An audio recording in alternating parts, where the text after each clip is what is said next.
Well, it's 5 after 4, so maybe we should jump into it. And Eli, I'll pass it to you to talk sort of about the logistics and technical side of the webinar. Yeah, for sure. So we'll get started here. So just a quick disclaimer, this webinar is being recorded to post online later on. Also, after this meeting, we will be sending out a very brief survey to all the attendants just to get your feedback on the survey. So please fill that out when it gets sent out to you. And finally, for me, just a quick note on Zoom security and some housekeeping stuff. So I've seen kind of people are talking about their mics being muted. That's because we're in the larger webinar platform. And for that, it's only the panelists that are able to speak. However, after the presentations, we will have a brief, some question and answer sessions. And in those, if you have a question, please click the raise hand button in your bottom little toolbar there, and we can unmute you or allow your video to ask a question if you have one. Eli, just on that, I think because sometimes these Yep. can be a bit dynamic. If somebody raises their hand Yep. before, maybe allow them to For sure. speak. That would be great. Okay. Yeah, if you raise your hand, we'll unmute you and allow you to go. It's just one of the things with Zoom on this, like there's different layers of security. So we're not trying to silence people. It's just there's different layers of security, which is why we have to work through these glitches. Mm-hmm. And there's also, you can also put questions if you have them in the chat or in the little Q&A function, and we will be able to see them as well and address those. I'm going to pass it off to Marley. Thanks, Eli. So I'd like to turn it over to Shirley Crowshoe, who is an elder from Pagani First Nation, joining us today, who's going to start us off with a prayer. So Shirley, feel free to take it away. As we say in our Blackfoot language, Oki is hello. I'm going to say a Blackfoot prayer, and I'm going to just kind of give you a brief outline. I call on what we call the source of all kind. Then I call on all the other spirits, that the spirit helpers. We thank them, then we ask for blessings, and then we end off with a prayer. So that's probably my the basic, very basic outline of my prayer. Okay.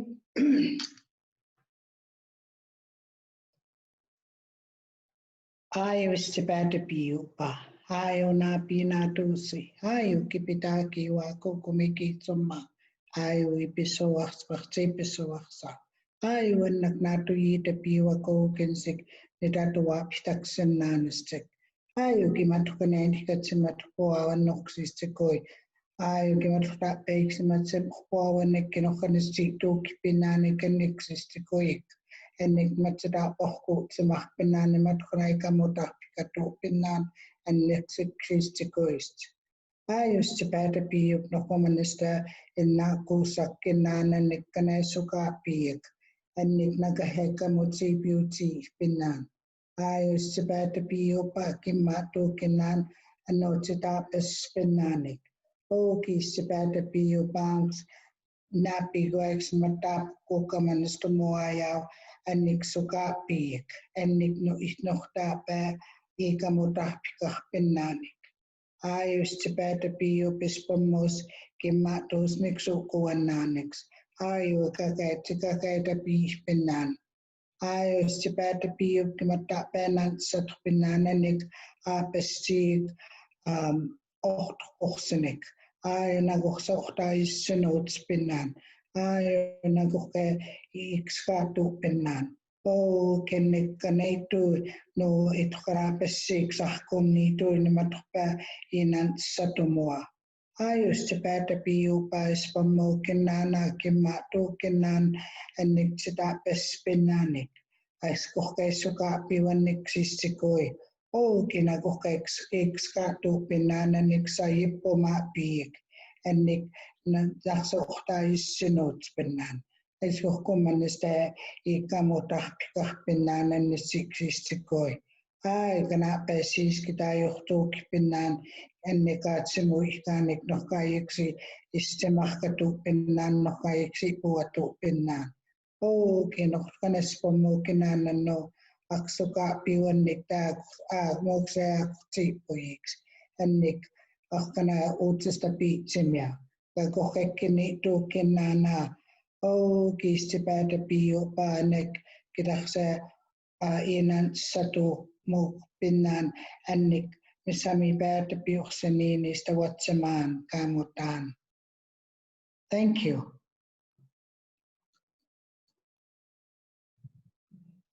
Thank you so much, Shirley, for that beautiful blessing and for starting us off in a good way. I'm so thankful that you could be here today, and I hope you can stay for the rest of the webinar and enjoy it. And I'm sorry for calling you Megan. That was that's on your this is such a problem. Megan. Sorry, The last name's the same, but well. Megan was helping us out with the tech on Shirley's end. What did she say? Okay, so hello everyone, and thank you for joining us. My name is Marley Kozak. I am your host for today's webinar. I'm a community-based monitoring program coordinator with the Government of Alberta, and I'm joining you today from Treaty 6 and Métis Nation of Alberta Region 4 in Edmonton, Alberta. So today's webinar is part of a larger monthly webinar series titled Keeping the Fire Burning. These monthly webinars are a platform for knowledge sharing and learning under our initiative Fire with Fire, creating Indigenous and scientific knowledges of fire management to enhance climate change resilience in Alberta. Fire with Fire is a multi-year collaboration between the Resilience Institute, who are based out of Canmore, Alberta, the Resource Stewardship Division of Alberta Environment and Parks, which is what I'm a part of, and 4 Indigenous communities in Alberta. So we're working with Kainai First Nation, Piikani First Nation, Samson Cree Nation, and Deneja First Nation. So Fire with Fire is part of Natural Resources of Canada's BRACE program, which stands for Building Regional Adaptation Capacity and Expertise. Throughout Fire with Fire, our partners are working together to explore the historical and contemporary relationships between Indigenous communities in Alberta and changing fire regimes on their traditional territories. Through respectful knowledge sharing and knowledge co-production between our Indigenous communities and our scientific understanding of fire regimes, Fire with Fire will lead to new insights and innovative practices to enhance local, regional, and provincial climate change resilience. So today's webinar, titled Indigenous Peoples Relationship with Fire, National and Global Experiences, is really relevant to the Fire with Fire project. Today we're going to explore cultural burning practices from both Canada and Australia, and where we're going to look at the role that Indigenous knowledges have played in maintaining Indigenous peoples' relationship with fire.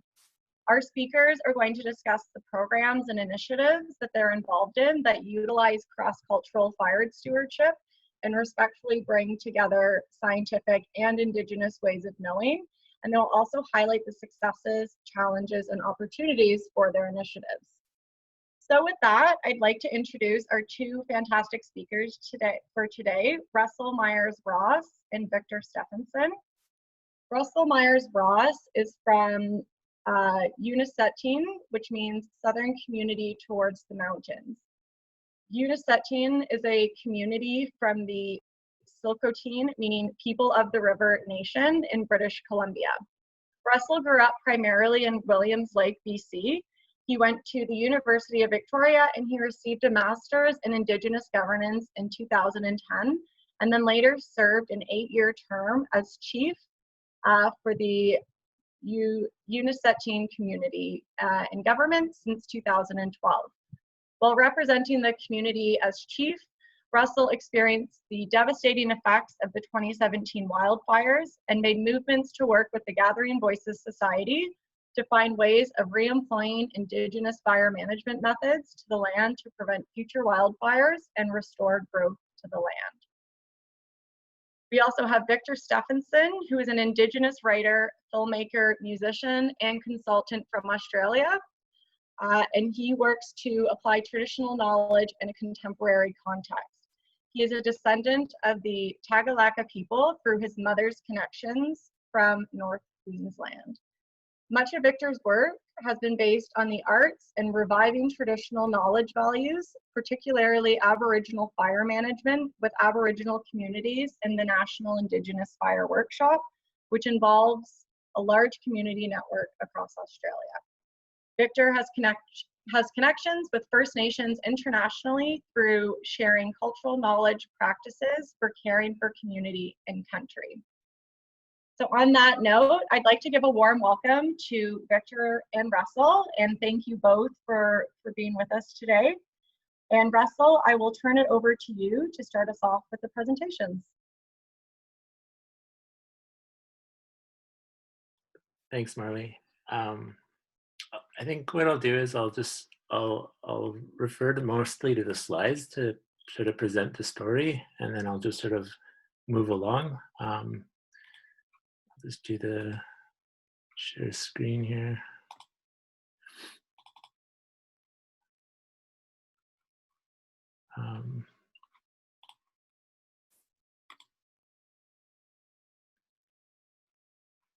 Oops.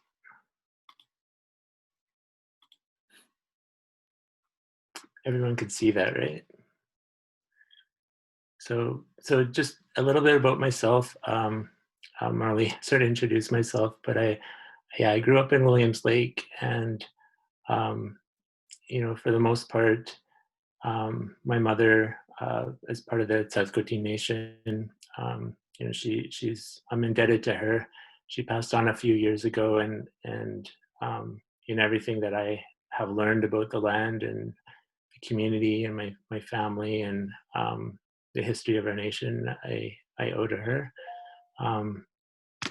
I served as 8 years as chief, so I'm 2 weeks out since sort of abdicating the role, but a lot of this work in the last 3 years has been you know, sort of largely my doing in helping kind of create what I hope to be an Indigenous fire management program. I think it's a long ways away in a way, but really glad to have like Vic Stephenson sort of along our side to help out. You know, I think for the most part, where I'm going to start this story is the 2017 fires, and I've heard it quoted, but I don't even know for sure that this is probably one of the second largest fires in 200 years in North America. You might need to fact check that, but it was an extensive fire that lasted throughout probably from July 7th into October of that year. So it was a little, yeah, it covered a lot of ground in a short period of time. This is the picture you see on the left is actually the start of the fire. It was actually July 7th when that erupted, and there was more than, you know, there were probably thousands of lightning strikes, and I think 500 fires. I think it was around 500 fires that actually ignited in that one day. You know, so one of the things that, you know, we have the Caribou Regional District in Williams Lake, and when I went in that night to sort of test out, you know, what level of support I would get from local government, I realized that we're probably not going to be covered. You know, like we knew that there were other areas that were going to get hit harder, and that more resources would be going to other communities and other places that were more affected, and we, you know, I really thought that we might get forgotten. So a lot of the work that we did, we ended up evacuating our community for the most part, and a lot of people actually stayed, and a lot of the people that stayed ended up either supporting their livestock, or they ended up on fire crews doing different things to help fight the fires. This is probably another, maybe like a week in, these pictures. Just shows you how devastating, it looked and how close they were to the communities. I think everybody feeling like those fires were like a day or two away from actually going right through the communities. So the picture on the left is early on, maybe only a couple days in. The picture on the right shows, I think that's almost, from right, that's probably almost a month in. It's one of our helicopter trips just to view what level of impact and where the fires were at the time. Just showing sort of the aftermath of some of the fire, like how close it got to our community. It got right to our subdivision. There's a moment where actually the government fire center, I think if it's a certain rank, I think it's a rank 5 fire, basically if it's over 200 feet, they're asked to stand down. In this case, we were always advocating for our crew to be close to our community in all the fires. And we were lucky that we had about 15 to 20 guys in our own community, because the province wouldn't fight that fire. Our guys that were on the ground actually went up to the subdivision and actually fought to preserve those houses. So you'll see, picture on the left is the creeping fire that got through. The fire on the right, it shows you how close it was to the houses at our southern subdivision. So I think the people in the community were super grateful, that everyone was able to fight those 500-foot flames. It's a little bit more of the aftermath and how close it got to another one of our houses. This is an area that was unable to be. There's a couple cabins you see, the couple little squares. These are used by the community, and haven't been replaced since. So this is a shot probably only like 3 or 4 days in, but it just showed like how black it got. And that corner is Highway 20, and it's a turn off to Units 18. But that little corner store was the kind of just a hub, like it was a little gas station, and it hasn't been replaced since, but it got ravaged in the first couple of days of the fire. This is our water treatment center. It got damaged. This was sort of a lush little kind of spring of water, and then it pretty much hit every aspect of our water system. So we were out of water for a couple months before we could actually start getting it tested and make sure that it was safe to drink. Out of that year, what came out of it for us was, for the Tsatsikote Nation, we had help from UBC and a couple consultants in developing a report, and it allowed for the conversation with the province and the federal government. So our nation is one of the few to have a tripartite agreement with the province and federal government to try to look at the recommendations of this report called The Fire That Awakened Us. And it really just told the story of 6 communities in our nation and described from our perspective what we had to do and how unprepared we were, how unprepared the government was.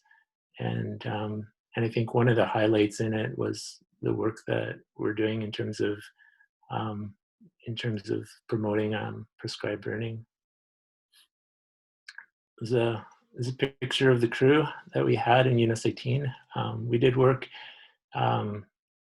maybe I'm not going in the chronology of this, but this was taken in 2019 when we actually had Victor come up and do prescribed burning. But before I get into that, you know, after the 2017 wildfires, we were, you know, I think William Nicolakis from Gathering Voices Society, we've been having conversations for a long time around what kind of project we should do. And in the end, after the fires, he's saying, like, let's look at the Australian model of burning and what Indigenous people are doing there. And that's sort of the main connection that William, being from Australia and having a connection with Victor and other people there and other academics, being able to sort of like forge together a bit of an organization and being able to secure funding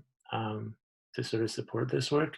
So in 2018, I think in the fall, October, November, Victor came over and we just started sort of, I guess maybe putting seeds in the ground in a sense, you know, trying to encourage government, encourage other Indigenous communities, and just trying to have that initial conversation to sort of have this understanding that Indigenous people could be in the role of piloting these types of projects where we not only take care of the land in terms of restoration of after the fact of fires, but also being equipped to being able to proactively prevent wildfires as well.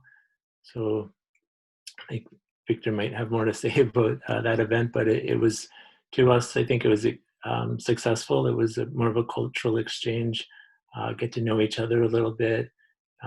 Victor getting to know the terrain and comparing it to his home communities, and then, you know, for us trying to like lay the groundwork for trying to get more support within our nation and with the provincial government as well. So this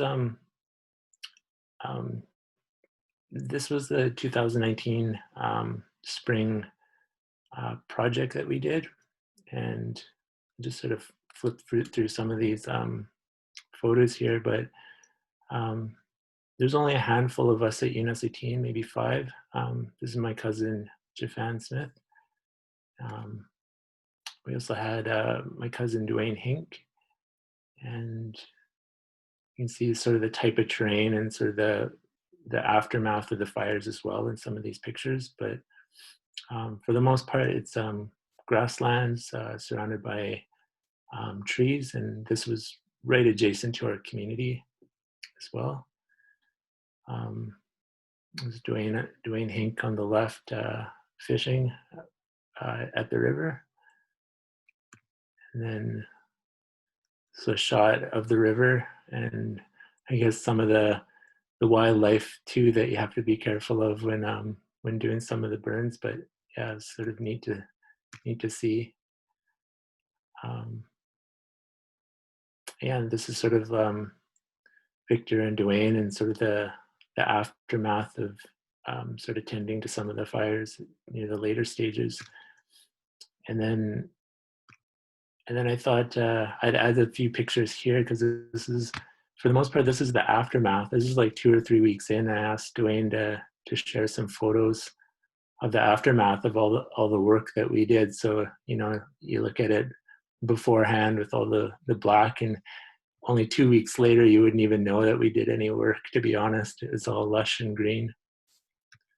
So that's sort of the presentation. I mean, I think I might just leave it there and let sort of Victor fill in some of the gaps, and then through question and answer, I can follow up with anything as well. So thank you, Suchanoya.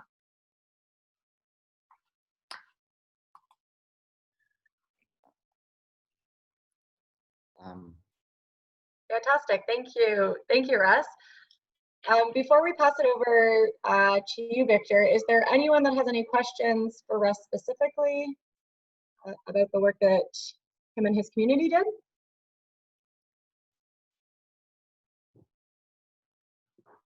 Sorry, you sort of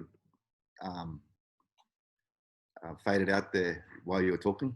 Could you just repeat that? Sorry. Yeah, no, I was just asking. I was just asking the audience if there was any questions that they wanted to ask now, and if not, that's fine. We can save Q&A until the end.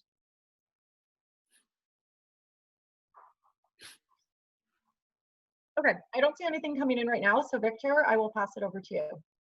Thanks, Russ. Thank you for that, Marley, and thanks, Russ, for that as well, for that brief on the projects. I'd like to acknowledge all the traditional owners where you all are in Canada, the Unisatine, and also the Honey, the communities there that I've been connected to and had a chance to visit. Also like to acknowledge the elders here at home, here in communities involved, and also the Indigenous people, which is where I am today. I'm actually not in my own country today, but traveling to support some communities here. And that's why we got a dog here too. And yeah, so it's just been really wonderful reviving, our knowledge with fire here in Australia. And it's been something that I've been doing for almost 30 years, is reviving traditional knowledge. And fire is one of those things that have been really important, because it's the fundamental management tool to a healthy country. And if we don't have a healthy country, then we're not able to utilize all our knowledge and all the resources on country that fit specifically for so many different benefits, whether it's medicinal, food uses, and then how that fits also culturally and reviving culture for well-being for our communities and well-being for our environment. And what this has proven in Australia is that it's also well-being for non-Indigenous people. This is important for everyone. And when we look at Indigenous knowledge, it really is the baseline that comes from that landscape. So it's an old knowledge system that needs to be respected. And it really is the building blocks coming from a practical knowledge base where we should be starting from to develop solutions. So it's a really important initiative. And it's crucial that all people understand that, we got to get back to the landscape, and we got to get back in sync with the country and start looking after country and connecting in a way that not only just solves the fire problems, but is really just the beginning of so much more. With like so many benefits that feed in environmentally and culturally. So fire for us, or for me, or I think right across the board, is just the beginning of change in many areas. And when we look at what we've done here in Australia, it's been leaps and bounds, but a lot of uphill battles in going up against the Western mentality and dominance within the governments. And so it's been always trying to be heard, and the only way that's been successful is by being practical. And when we look at the Indigenous knowledge systems, the way that we teach knowledge and share knowledge, it's all done practically. And so it only makes sense that the only way that we need to be demonstrating is to be practical and putting the fires into country. And that's the only way people can understand the benefits of traditional knowledge. And as we put that practical into place, then we're able to see and demonstrate how that feeds so many more benefits. And it's crucial that, that people understand that it's about the benefits being multi-layered. And when we look at our knowledge of fire on country, it's very complex. And it's a complex knowledge system that has so many layers, and how it connects the country to different tree types, to different soil types, for food, for so many different things culturally, that is also crucial for the environment. So, when we look at Western management, it's all just about hazard reduction, and they're slowly learning about fire to look after the environment. But if we just do hazard reduction and just life and property, and we just look at a war against fire, then that's all it's ever going to be. And we're going to continuously be in battle. And I think that's the wrong language. to be using battle or fighting fire. We need to be out there caring for country and looking after country. And it's only evident that it's going to take a long time before we will be able to defeat wildfires. Cultural burning is not a silver bullet, but it's definitely, if we start to look after the land better, we can see significant change and benefits with dealing with the wildfires into the future by preparing our land and making it prepared for, you know, for the droughts ahead or fires ahead or whatever the, you know, lies ahead for us. But the problem here in Australia is that the land was never prepared. Since colonization, it's always been left locked up and you know, the wild is full of rubbish and fuel loads, and people haven't been connected to it the way Aboriginal people have for thousands of years.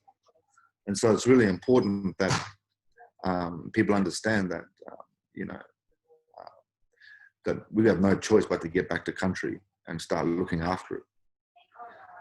So we continue the work here, and we have so many communities involved. And when we look at the way that we've been doing this is sharing knowledge through landscapes. So ultimately, the land is the boss. The country holds our knowledge. And for a lot of communities that have lost a lot of knowledge, what we've been doing is sharing knowledge and sharing principles and indicators through landscapes. And it's through the landscape that we're able to do this successfully in our own country. And that's why, they got a gum tree and we got a gum tree, and they have a stringy bark tree and we got a stringy bark tree. And so we share knowledge through trees and through soils. And then we apply the fire, and then the fire does what it's supposed to do. And then what we have then is true knowledge and reviving knowledge from their own country. And when we do this with people on their own land, it's very empowering and it's exciting, because the amount of knowledge that they find is just, they go from here to here. And it's just really amazing to see the change as they see the indicators immediately, like Russ talked about, seeing the green grasses. And also when we see change in our people as well, young people that get excited and have a radical change that's connected to their culture and their landscapes, that's positive. And that's really important for our communities when we're dealing with social problems and all the challenges in that aspect. And that's why fire connects to everything. And we can't just talk about fires, just burning country and solving wildfires. There's so much more to that. And that's what traditional knowledge, Indigenous knowledge has to offer.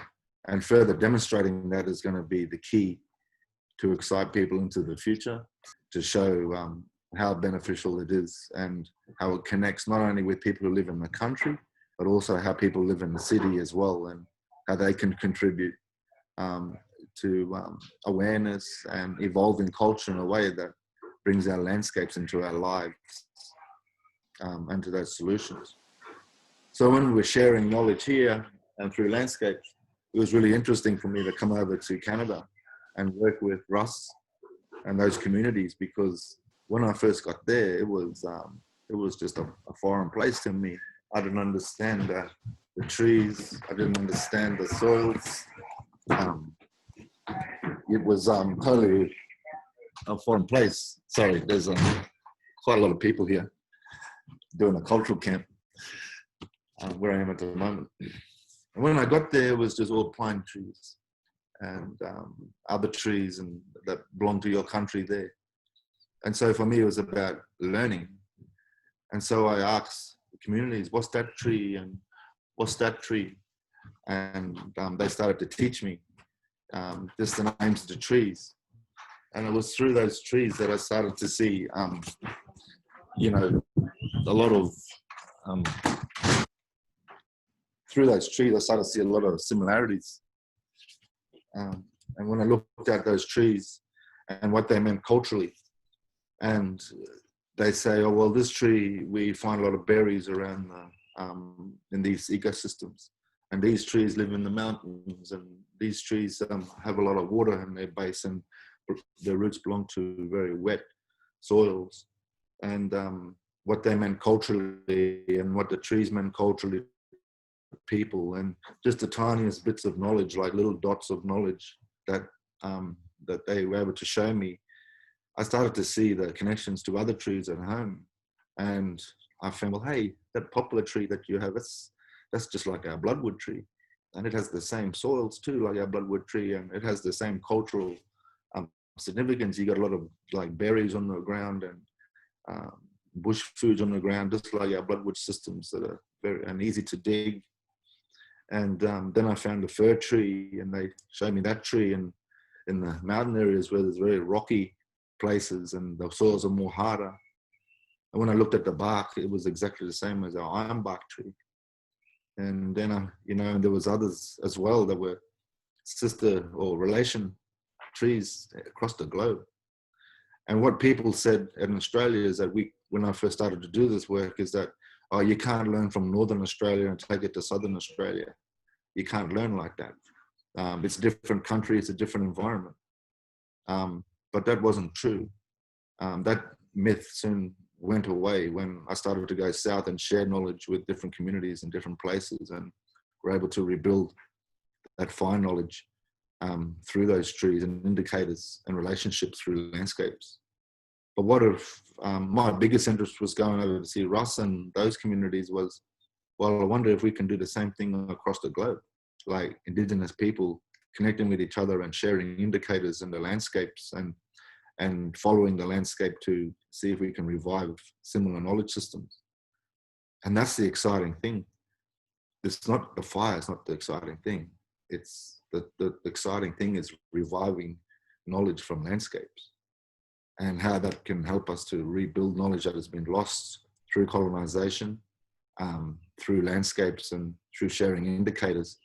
And when we start to bridge those indicators, we start to see similarities in culture, and we start to see language being revived as well that isn't usually used because they're ancient language words that are connected to practices on country. And then when we apply the fire, and it does exactly the same thing, and it goes out at the next tree, and the smoke is this beautiful smoke from the grasses, and we see the return in the berries and the lush grasses come back, and we see animals come back to that place, and we see the same behavior in the fire as we expected. Then that is the actual practical that lines up with language, it lines up with the stories, the indicators. And when that all comes together, we start to revive our knowledge with all these indicators that show us that we're on the right track. And it's when it lines up with language as well, it's just incredible. And so in Australia here, there's this one community, that had lost a lot of their fire knowledge. And when we went around country and started to burn, they found a language word that they had in their dictionary that they never used. And that was white smoke. And they didn't know what it meant until they went out on country and started to see that the indicators of white smoke from the grasses is a healthy smoke and very special medicinal smokes for our environment and trees. So it was all those things linked together and becomes an exciting process of reviving knowledge that starts to feed so many benefits. And when we look at it from an Indigenous perspective, this means like education and how it feeds into, changing agricultural practices and, cultural revival and, how we can feed into economical opportunities as well through medicines and when our land is healthy and, and how that feeds so much within our, even cooking and even our art and our songs and evolving our dances. We're talking about benefits that are multi-layered. And if we just look at just Western benefits, and like our community, some of them just get trained in Western ways of burning, they're just taught to hold the fire hose and to fight a fire. And, we miss out on all those layers of all those benefits. And so that's why the work is so important, to revive the knowledge as closely as possible to the landscapes, that links as closely as possible to the languages, to the practices, and it feels right for the whole people. And it also ignites the whole people, and they remember more and they start to engage, and all the dots start to join and align.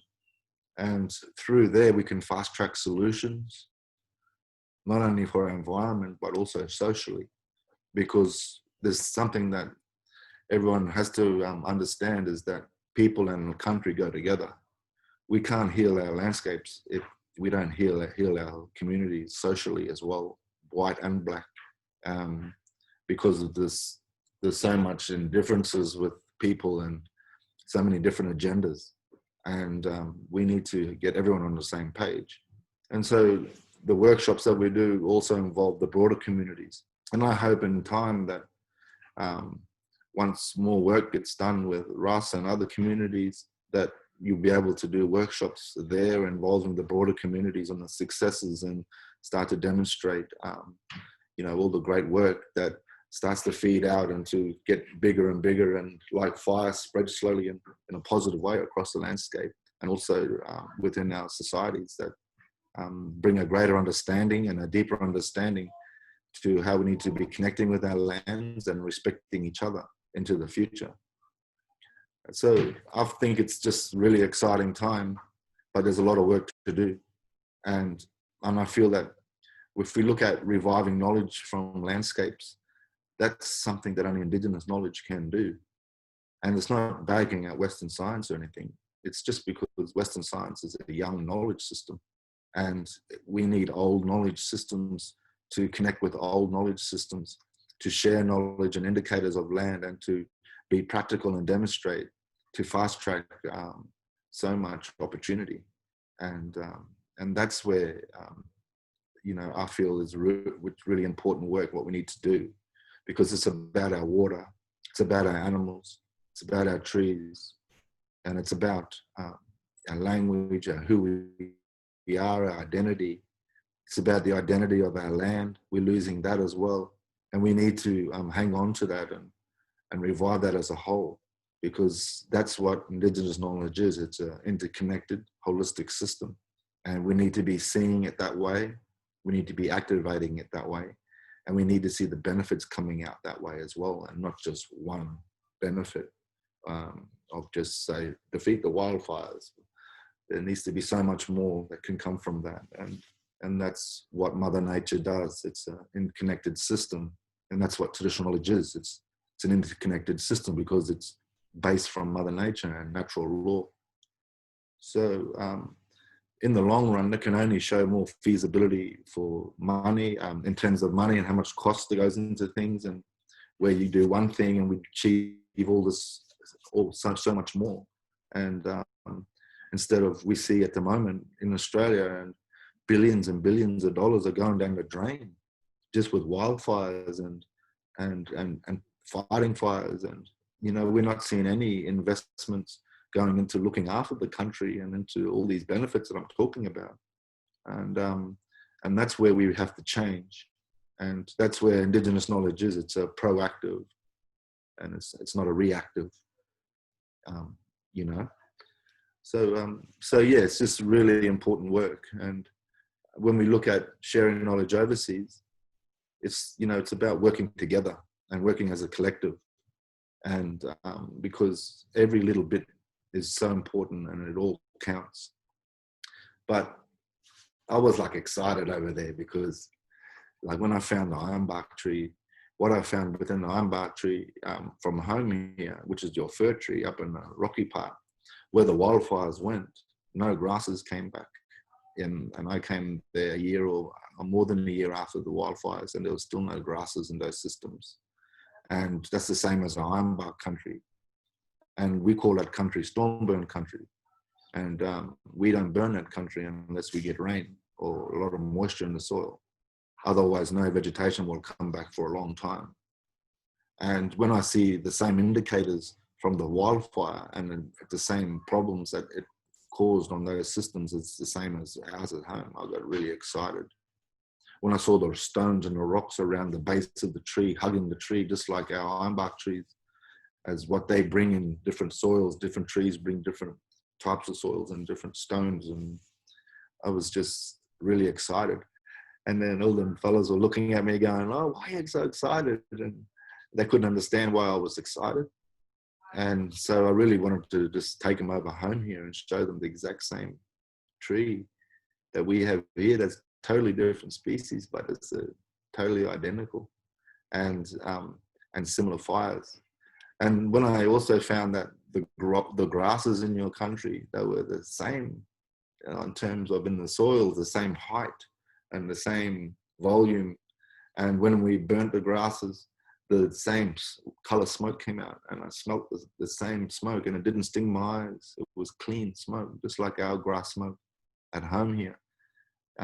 It was all just really exciting, positive indicators that we can get more layers of understanding and complexity in our fires and timing and soils and different ecosystems. And that's the work that I feel is really, really important right across. I was really excited to come back over and keep working with Russ and the rest of the teams there. And, you know, and that was all pulled down with the COVID. But I'm hoping that once all that takes off again and the COVID goes away, and we can recommence the work, the important work, by being practical and getting out there and finding more of the story and connecting more of those dots and getting the bigger picture. I'm fully confident that, you know, that this can be demonstrated in different countries and around the globe, that it will start to really show some real benefits socially and environmentally for all our communities across the countries and across the planet. And I think it's really crucial for a lot of non-Indigenous people and disconnected people to also get this, and our younger generations of the future, because we're in a healing stage right across the globe. We're in a healing stage within our environment and within our communities. And, you know, we have country here that have lost 500 to 1,000-year-old trees, just been chopped down or been burnt from wildfires. And, you know, to replace that tree, that's 500 years' time. And like they say, for a lot of the Native American brothers and sisters there, they're talking about the 7 generations. Well, that lines up completely with 7 generations' time before they'll see that 500-year-old tree again. And so we got to start now, and we got to act now. And it's got to be our generations that are the turning point. And everyone living on this planet need to be the turning point for the future and for the future generations ahead of us. Otherwise, they're going to be continuously in greater debt, because our landscapes here, if we do nothing, it's going to get worse and worse. We'll lose more animals, we'll lose more species of plants. And we also see our rivers also drying up and having problems. And we can't afford that. And so we need to be the turning point right at this moment. And I'm just really excited to be talking on this webinar today, to be able to share the results of all the great work and what's happened. And I just know that if we keep going with this work into the future, this is going to be leaps and bounds. But what needs to happen is we need to give the capacity to Indigenous knowledge to demonstrate itself. And that's what we need, that capacity to get out there and to get the burns happening, to create employment, to get the jobs going, and to you know, get our communities working on country again with support of the government and support of the agencies. And that will come with a lot of workshops, education, but all moving at the same time as doing the job and getting the ball rolling. So the biggest thing I say to all agencies in Australia is work together and work from a practical knowledge base from the ground up, and step on the stepping stones that have been missed in the past to get everyone moving forward together into the future in a positive way that is aligned with our country and aligned with natural law and culture. So yeah, thank you.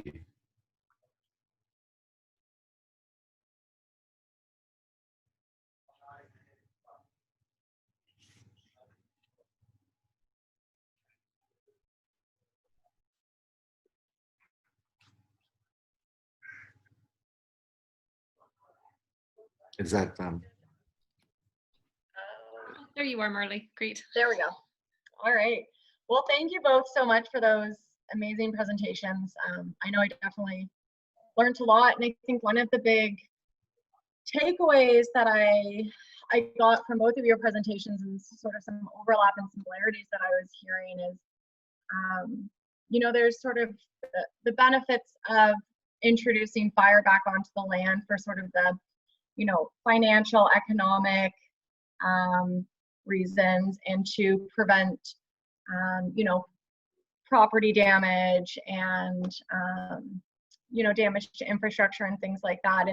And that's all good and great, but then there's also this whole other larger part to it that's a lot more holistic. And it's about, you know, creating a healthy landscape and bringing people back onto the land, which then leads to this revitalization of knowledge, and that reconnection with the land and the revitalization of knowledge is really creating not only a healthy sort of landscape and environment, but also a really healthy social system within communities. And in order to have one or the other, you kind of need to have both. And this seems to be one of those really unique sort of holistic ways of doing that. So that was a really cool takeaway for me, and just the importance of allowing and creating space for Indigenous knowledge to be part of provincial, federal, municipal, community level fire management techniques. So thank you both really for just sharing your experiences and really drilling home the importance of the work that you guys are both doing. So we have a little over 30 minutes left, so I'm going to open it up to the Q&A portion. I think we are going to try and open up the microphones to the audience, but before we have people coming on, there are a few questions that have been typed into the Q&A box. So Russ and Victor, if you look at the bottom of the screen, there's a box that says Q&A. So I'll read out the questions that people have asked for the larger audience, and then if you guys want to sort of take that in yourself in case you missed anything that I might have said. But the first question is for Russ. This is from Amy Christensen. Hi Russ, I'm really proud of your work in your nation. I'm wondering if you could address a few specific government obstacles you've encountered with putting fire on the ground. Yeah, I mean, I think I'll start off with one thing that I might have missed.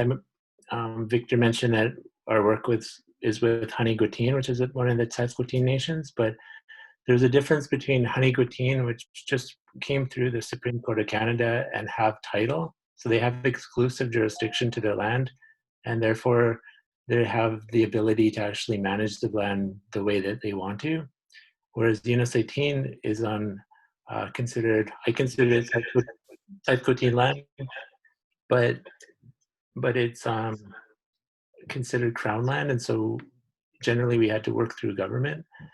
The video that you might have seen that came out through the Gathering Voices Society, the work that we did in 2019, we essentially just started work, and some of it was within our reserve area, but some of it was on crown land, and we just didn't even ask.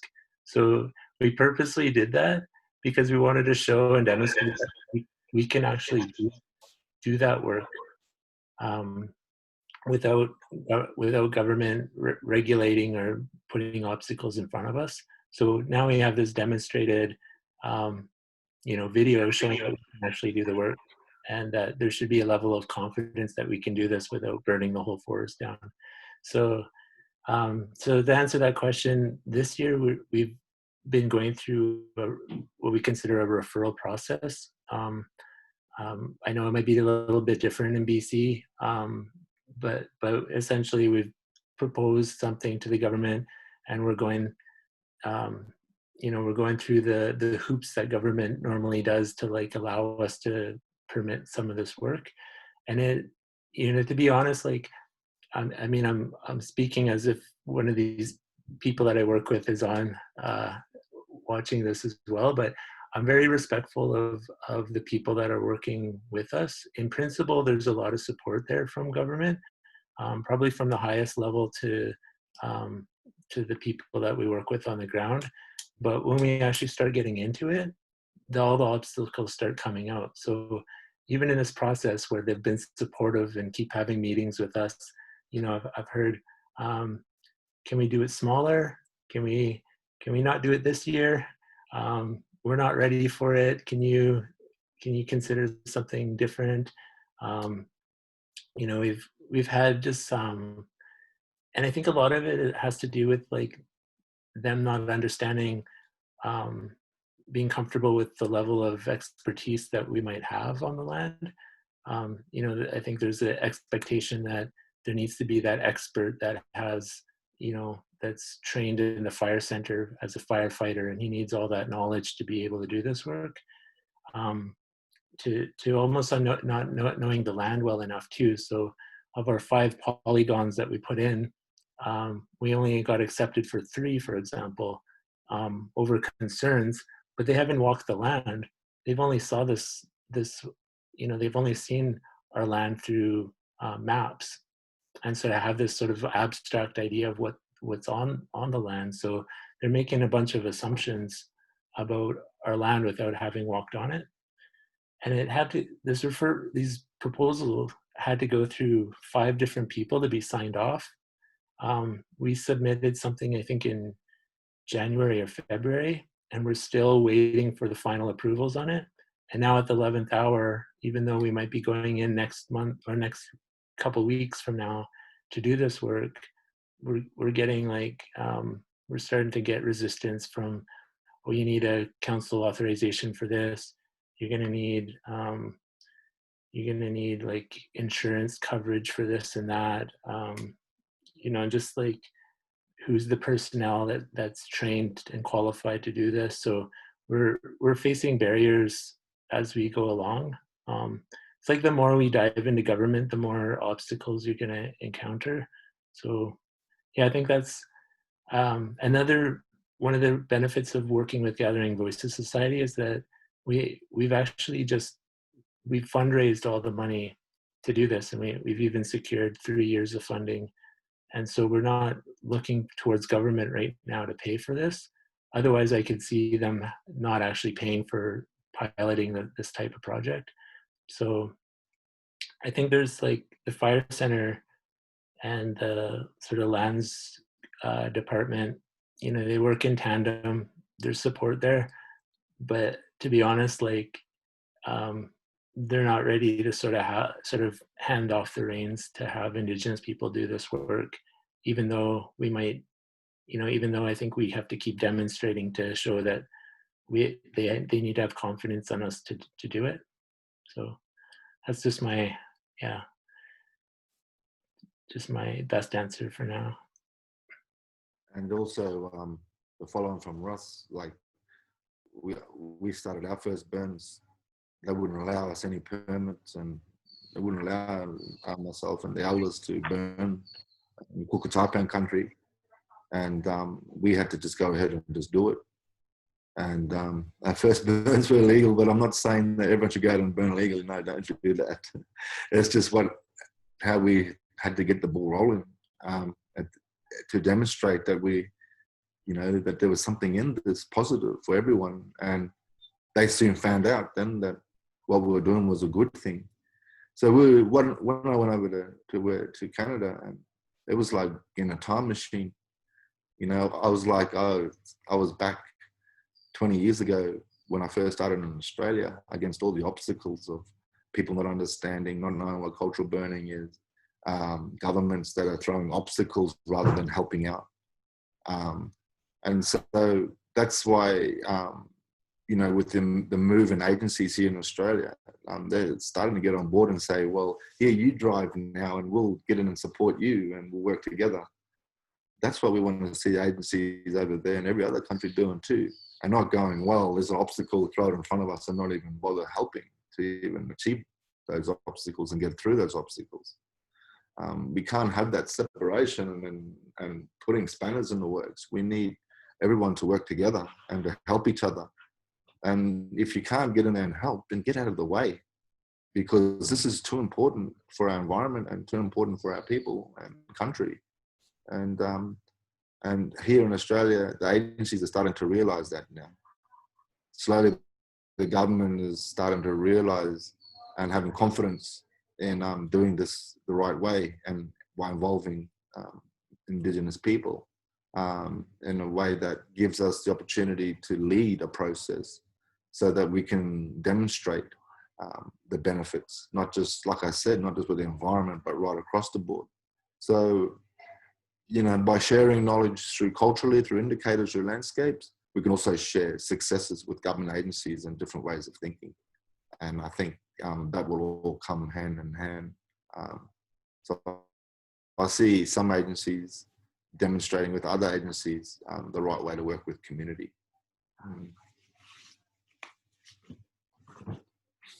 Great, thank you both. This next question is for Russell. I'm wondering if you know of any traditional fire management knowledge or techniques from your culture. Do you know if any of this has survived within your community? This is still something that we're like looking into investigate. Like one of the things that Victor did too when he came is just interview elders. I think we only had a handful at the time. We had about 4 to 6 interviews as well, but we haven't dived through the full transcripts yet. So there is knowledge, and then, but I think like there's a lot that's lost, like admittedly, but there's also a really good understanding of the land, and I think like Victor indicated, like when he was up, like being able to like compare things or you know, ask questions about like, you know, which trees are, you know, absorb the most water in certain areas and stuff like that. Like there's a really good understanding from our communities about the land, which I think helps for this. But yeah, I think we do have like a number of people that have used fire before, but probably not as extensively as it was used before contact, like 150 years ago. So.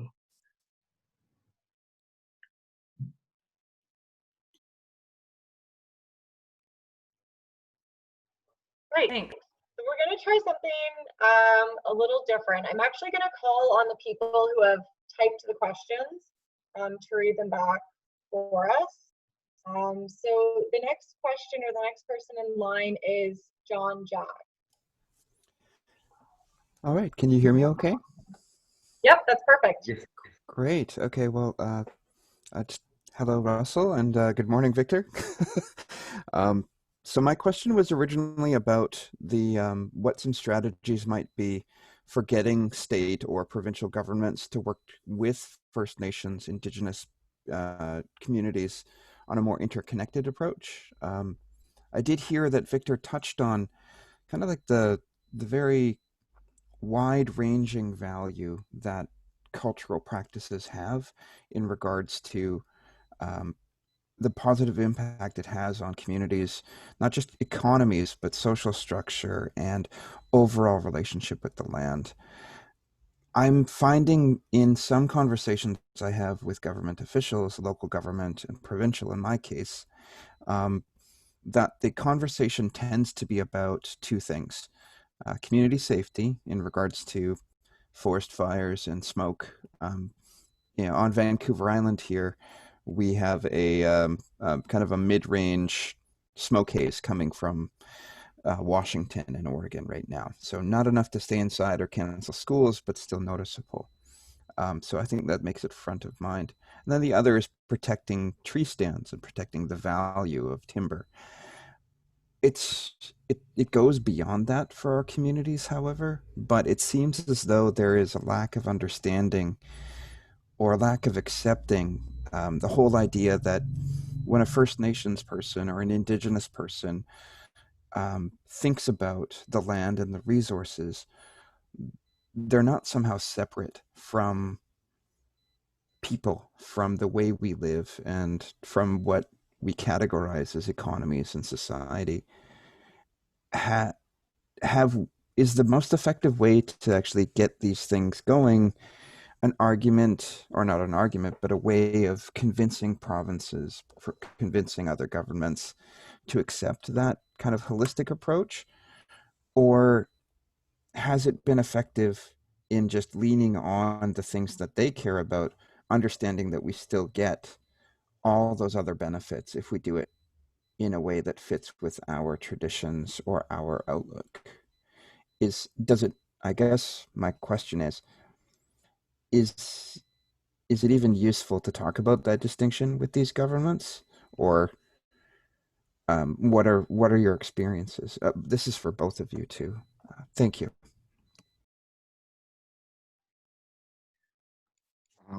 Yeah, like I was saying, you know, like it's exactly the same parallel world, you know, like what's happened over there and what's happened here in Australia, not only with the wildfires, but with the struggle with government understanding and the broader community understanding Indigenous values. It's all the same way. And, you know, like I said before, when I went over there, it was like going back 20 years, starting all over again, through educating governments and dealing with governments that, again, were using safety as an excuse not to engage Indigenous burning practices. You know, we went through the same things, same problems. They would say, no, we're not giving the permit because we're concerned about safety, or we're concerned about the fire getting away. And all of that is based on lack of understanding and no knowledge at all of the right fire for landscapes, and no knowledge at all of Indigenous knowledge of fire for landscapes. And it's not something they say, oh, you don't know anything about Indigenous fire. It's just the way it is. People don't understand. And they are in a colonized mindset of seeing fires as a danger. They're in a mindset of seeing fear and feeling fear when it comes to fire. And even here in Australia, they fear the wind because the wind fuels fire. And it's just like, you know, like they're all our friends. And when we look at the right way of managing them, the only way that can be demonstrated is to show them. And that's exactly the process here that made it successful and what changed their minds. You can't sit in a meeting room and talk about fire with government mob that aren't educated about fire and who don't know nothing about Indigenous knowledge of fire or the landscape that they live on. And you can't talk to them, and especially can't talk to them if they have a different agenda, you know, in terms of what they see that's going to be good for themselves and good for their agencies, rather than what's actually good for the land. And so it's, you know, we can't go forward that way. And that's why everything is based on the practical. And so here, the way that we've addressed that has been a process of implementing workshops onto country. And the first step is doing what we were doing in Canada with Russ and the communities there and honey communities, was to get out on country and to start putting the fires onto country. And there we made a little video like Russ was talking about, and that demonstrates straight away, like Russ was saying too, you know, they see the video, they start to see, oh, these fellas can actually do it. Oh, and they also say, oh man, I've never seen fire that way, or never thought of it that way. It gives them a whole nother perspective and a whole nother lens to look at country. And the only way that they're going to be able to look through that lens is through us demonstrating. And so workshops, little workshops that go for a day, inviting people all over, so is what we've been doing here, and we continue to do.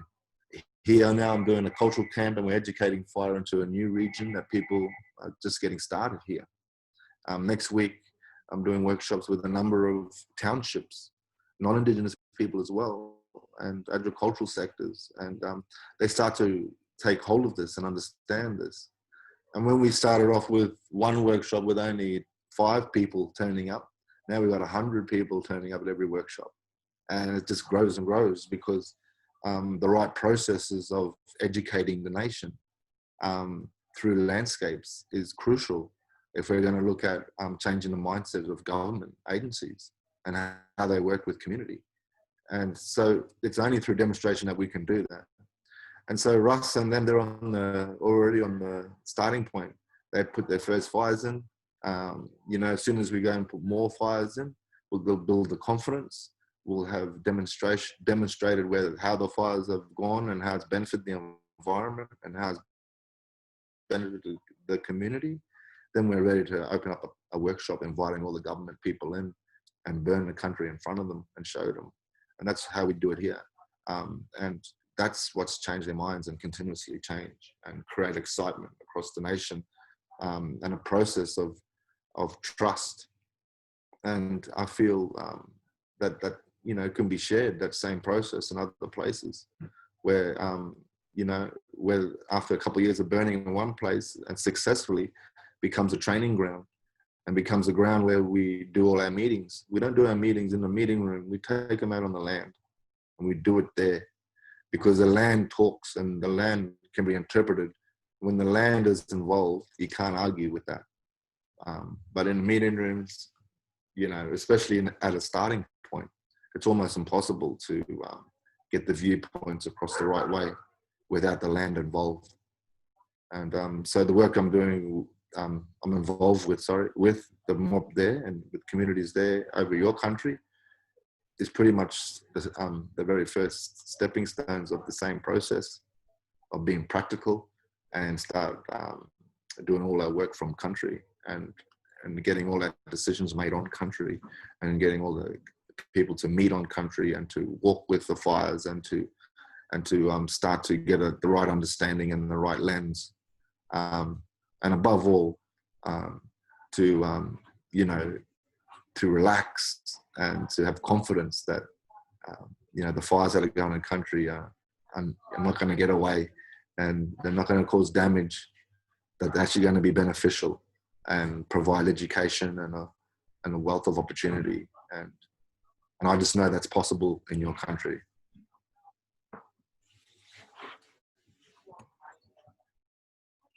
Yeah, I think if I were to answer it, you know, I think from the 2017 fires, I think it awakened a lot of people around here. I mean, and probably the same in Australia, around the need to look towards Indigenous people for you know, doing prescribed burns and making proactive decisions about how to deal with the land. I think generally government on principle here is respectfully supportive. But I think, you know, I think a couple things. I mean, I think one is resourcing. I think that'll be always an issue or problem. And then, you know, second, I think is the thought of how to organize something. I sometimes distinct it like Indigenous fire management from the way I think, you know, I think the government will end up trying to co-opt us into doing it their way. So I know Victor talks about like, hey, we don't need tiki torches. We, you know, all you need is a match or something like that. But you know, one thing that I really, you know, one of my concerns, I think, in having this back and forth is, and sort of what I shared already with like the government yearning for to have you know, someone trained with their standards and stuff like that, is that, you know, the government thinks more like a military in a sense, you know, in terms of strategic planning, the way they organize the crews, the equipment, all that sort of thing. But one of the most beautiful things I thought was Victor sharing a picture of, you know, a grandmother with the granddaughter or something like that in front of the front lines of the fire and walking along, and you see it intergenerational, you see community knowledge and understanding. You see it's like a community effort, you know, contrasted compared to like how our governments would organize a prescribed burn. And that's the thing that I think, you know, I think, yeah, our obstacle or our ambition might be more like food security or taking care of the land versus community, you know, community safety. But, you know, I keep thinking of that image whenever I think of, you know, trying to contrast, you know, what we do versus what government wants us to do. And just, I'm always being mindful that I want to keep it in our hands as opposed to like being co-opted to do it like them, which is what's happening right now in terms of being co-opted into the government process, and you have, you know, trying to meet all their expectations on how to do this. So.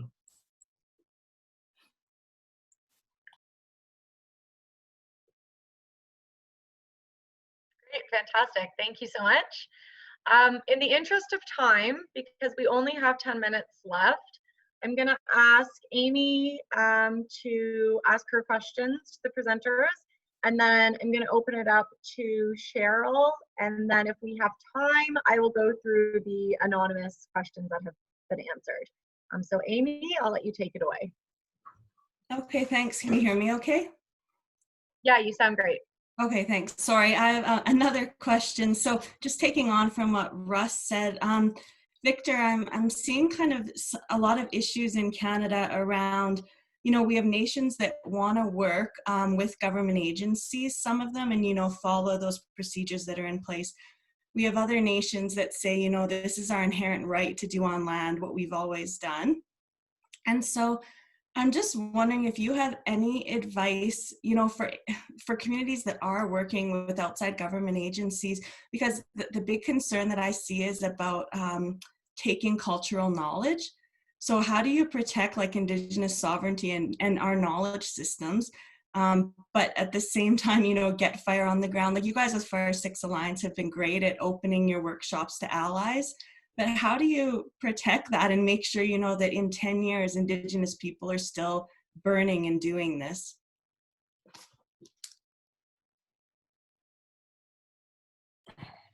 That's a really good question.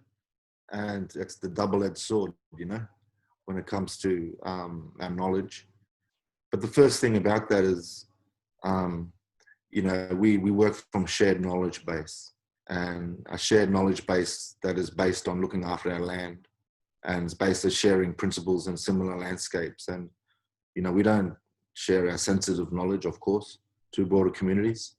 So where the space of knowledge we're working is with that shared knowledge space. But that shared knowledge space of understanding the landscape can still be exploited by researchers and Western science. And, you know, and that's what I've seen here in Australia. Like since we started doing this work all those years ago, you know, and we started to invite a lot of the researchers to our workshops and open it up to them. And they would come in and write everything down and then they'll take off again. And then the next minute I see them doing a project called Burning for Biodiversity or Ecological Burning. And so you start to see how Western mind frames keep on separating things and keep taking from something and creating a whole nother confusion by making it a whole nother level of a type of fire. And that way they can not, because it's ecological burning, they don't have to involve Indigenous people because it's not cultural burning. You know, all this sort of stuff is, I've seen it all happen in Australia here. And the theft of knowledge. And the only way that we can deal with that is to lead the process. And if our knowledge is not demonstrated and if we're not practicing our knowledge, then it's more vulnerable. But if we are out there doing the workshops and we're out there leading and doing and igniting all our communities and working together and creating a network and partnerships with agencies, working with community the right way and continue to thrive on that, then that protects us. That protects our knowledge. But if we don't do anything and we sit back and do nothing, then our knowledge becomes more vulnerable. And they can take it, and because no one's out there burning, they'll go out and start using that knowledge, and then we start to lose. We start to see our knowledge being used different ways, and not from the people themselves. So for us, again, it's the same as, you know, around the strategy of getting all the workshops happening, inviting everyone to the workshops so that they understand all of these protocols and they're educated in this. And that when we have not just 2 communities involved, but we have 50 communities and 100 communities, then more get involved. And still now here in Australia, like this is a new community I'm working in now, just getting started. There's another one. It's all different regions being activated, and everyone starts to see, oh, Aboriginal people are really moving and really creating a movement and involving everyone. And that's all leading from the right stepping stones. But if we just listen to the government agencies that want to lead our knowledge, and a lot of them are now trying to run cultural burning programs, and they still know nothing about cultural burning. But because everyone's talking about it, they all want to jump on the bandwagon. And, you know, bless them too. But at the end of the day, we all got to do things the right process, and we all got to do things the right way.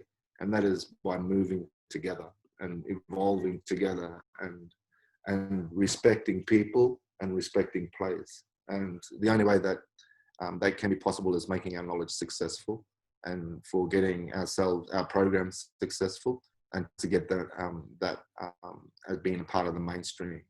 And that's all part of the same strategy that we've been using here in Australia, that we're sharing with the communities over there.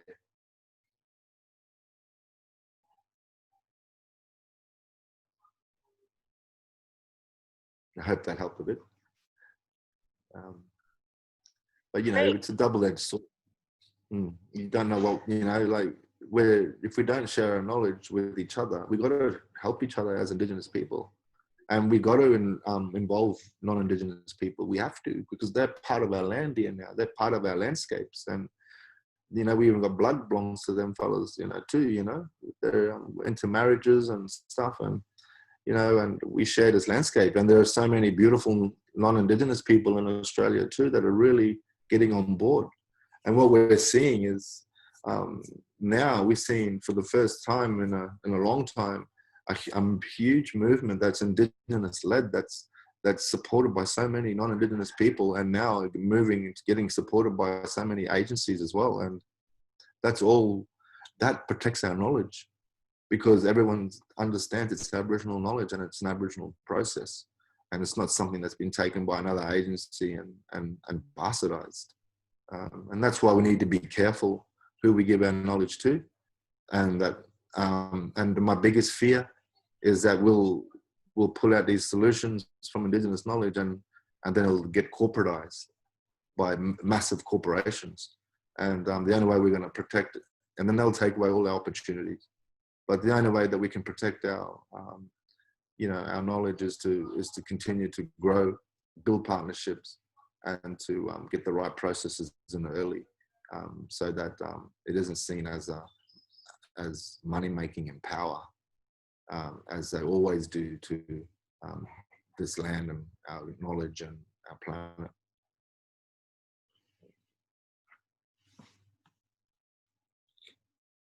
Thank you. Wonderful, thank you. Cheryl, I'm going to open it up to you to maybe just ask one of your questions before we have to wrap up quickly. We have 2 minutes.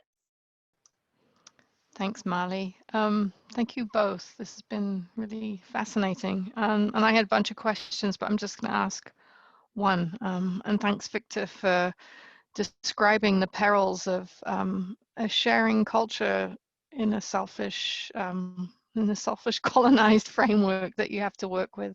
Apologize. I'm curious about your experiences with fire, both of you, with respect to freshwater systems. Like how is fire in your country, Victor, and with you, Russell? How has fire been important for understanding the recovery or restoration of fresh water?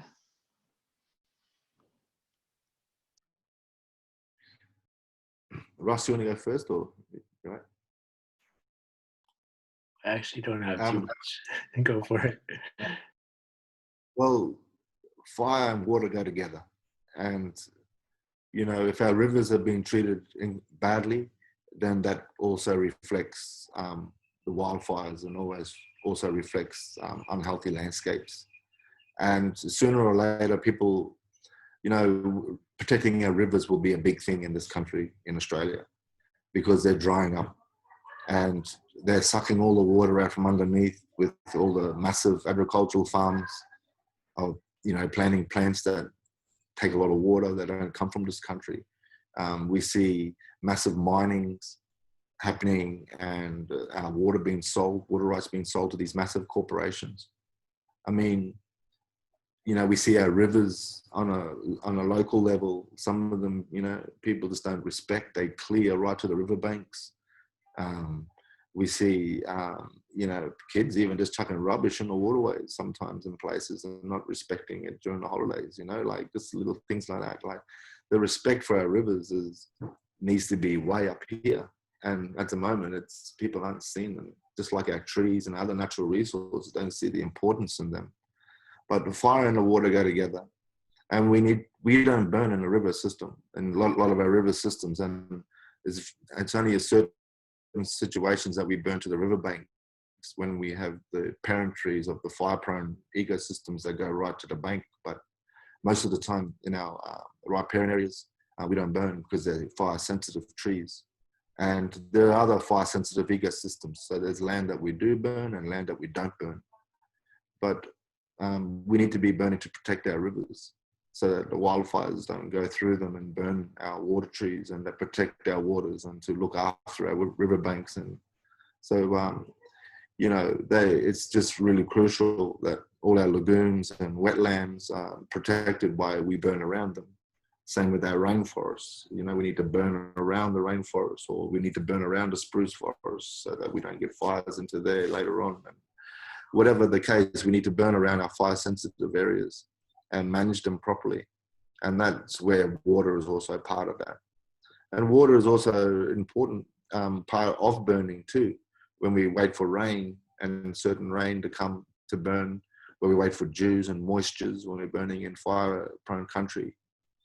But overall, we need our river systems, and we need our water table underneath the ground too, because that's where our massive trees are drawing from water during drought and when there's no rain. We need that water table underneath to help keep the rivers running and help us to burn, to keep, so that we can actually burn landscapes and where it'll go out at certain systems. But they just keep drying the country up even more when they clear the land and when they suck all the water table from underneath. And, you know, it goes hand in hand. They go together, and you can't separate water and fire. And that comes in fashion of burning and not burning. And but overall, protection of our river systems is going to increasingly be developing into the future. I think, yeah, to add on that, I think my quick example is that, you know, after the 2017 fires, you know, Victor had acknowledged some of the just devastating stuff that could happen, like with the mine or all these ecological effects. But like after the fires, the 2018, I remember I almost hydroplaned off one of the roads because we had a flash flood, and you know, never had those before. So you don't really know till after you have like a devastating fire like this. But you know, all the work that goes into prevention for all of that stuff, you may not have seen in the pictures, but most of the pictures are on the riverside. Like those hillsides are like, they're starting to creep down 2 feet to a meter, where they never were before. So, you know, water is not being held like it was before.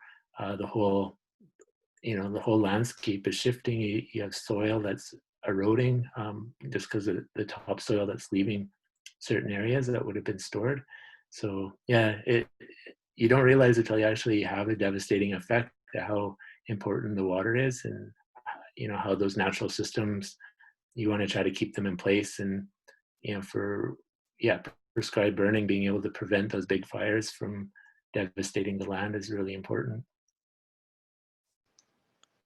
Thank you so much, both of you. Yeah.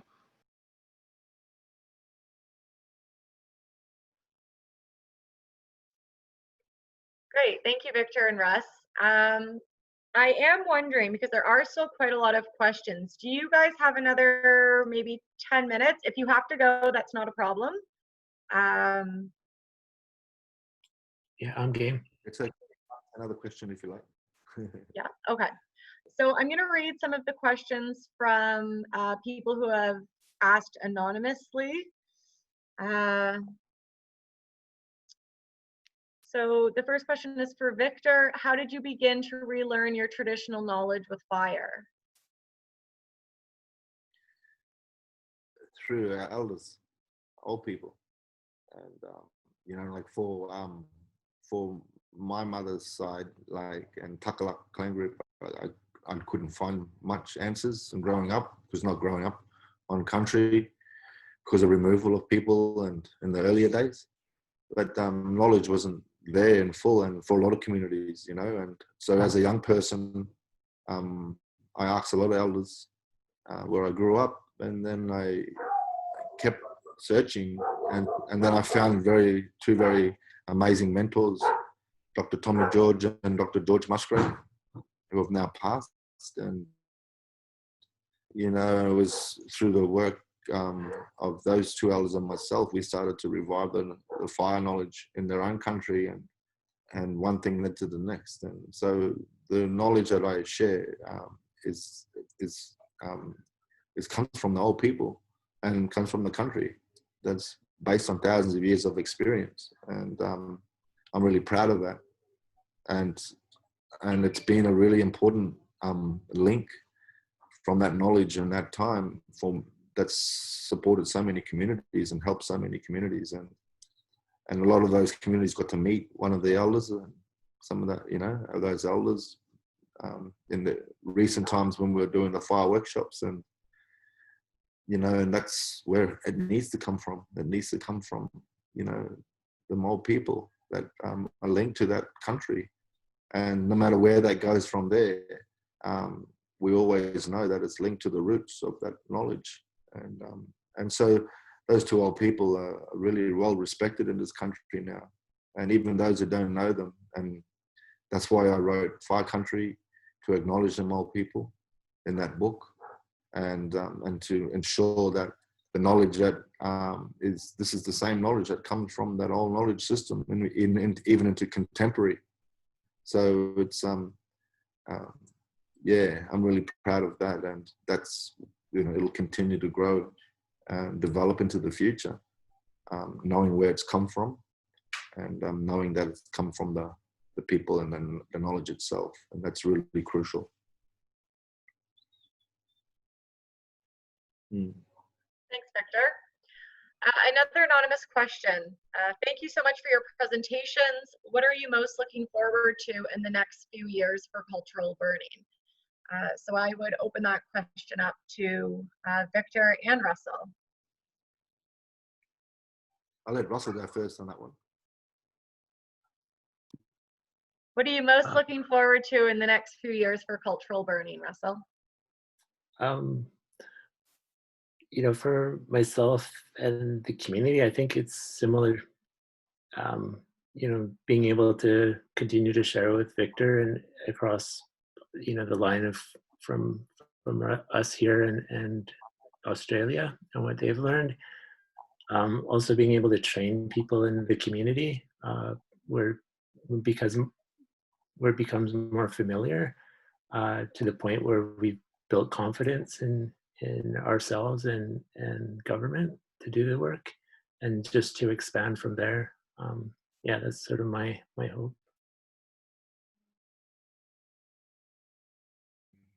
And for me, it's the same and what Ross is saying, you know, like in Australia here, now my hopes now we're at the level where we start to see the training programs, 3-year training programs being initiated in different regions to start training hundreds of practitioners that not only feed into lighting the fires and managing the country, but also feed into the monitoring, the research, that feed into putting it into the schools and education, that help feed it into economical opportunities, into agriculture, and start seeing jobs and employment from our mobs to integrate our knowledge in so many different ways that create so many benefits. And but more importantly, for the case of managing the country with fire, to see more practitioners on the land and more young people out there looking after it, instead of going through what they're doing now and not being connected to landscapes. And for Canada and for other countries, you know, I'd really love to see the same process is starting, where community,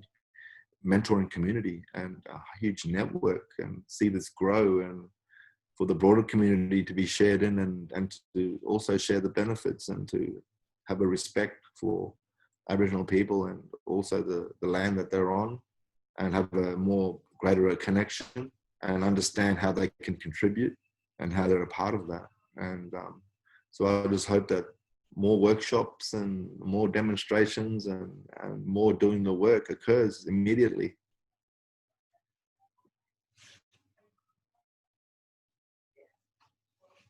Great, thank you both. So I will open the chat for one more question. So if anyone wants to hop on and unmute themselves and ask one more question, we can do that, and then we will do a hard end at 5:45 Alberta time.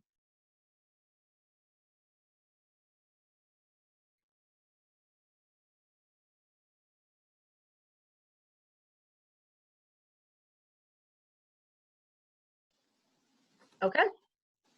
Well, I guess that is it for the questions then. I would like to start by thanking Shirley Crowshoe, who is our elder today, for blessing us with a prayer at the start of our webinar. Of course, I would like to thank our speakers, Victor and Russell. Thank you both for sharing your knowledge with us, and also for creating a space for having such an engaging dialogue with our participants and our audience. And of course, I'd really like to thank the audience for joining us and for participating. There were a lot of really great questions. There was a lot of great conversations going on today, so that's always fantastic. I know there was a couple questions that were in the chat box that we didn't get to, so I apologize for that. But I guess that's what happens when people are super interested in our speakers. So that's fantastic. And keep an eye open on your inboxes for our future invites to our other webinars that will be coming up. Our next one is at the end of October, so keep your eyes peeled for that. So on behalf of everyone from the Fire with Fire team, thank you to our elders, thank you to our presenters, and thank you to our audience. Thank you. Bye. Thanks. Have a good one. Thanks, guys. Thank you. Bye. Thank you.